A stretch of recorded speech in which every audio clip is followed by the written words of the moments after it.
خانوما ببخشید لطفاً شما بزنید این ویدیو بره. امروز یه مراجعه کننده داشتم، وقتی درد دل کرد دلم ریخت. چقدر شکسته شدن یه مرد سخته. بذارید بزنم بغل.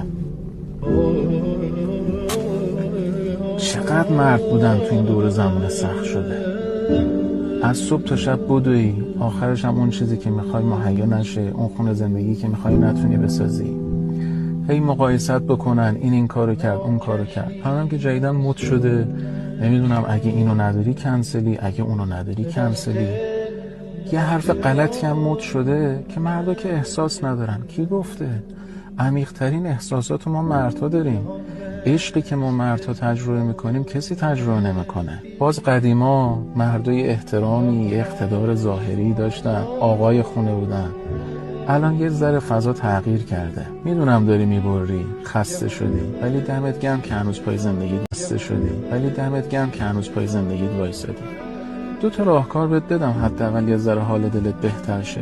اولا یه ذره حواست به خودت باشه، به خودت برس. ورزش دوست داری، خلوت با خدات رو دوست داری، با رفیقات میخوای وقت بگذرونی، براش برنامه‌ریزی بکن. دوما بابا مثل قدیم نیست همه بارا رو خودت ورداری، فکر کنی بار زندگی رو یه تنه میکشی میری. سخت شده. با این مقایسه‌ای هم که تو این اینستاگرام به وجود اومده و تو فضای مجازی، بار زندگی سنگین شده.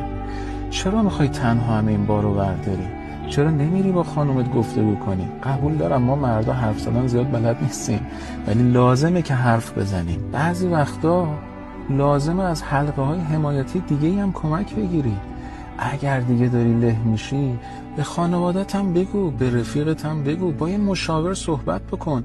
این کوچیک شدنت نیست، این خدشه‌دار شدن مردونگیت نیست.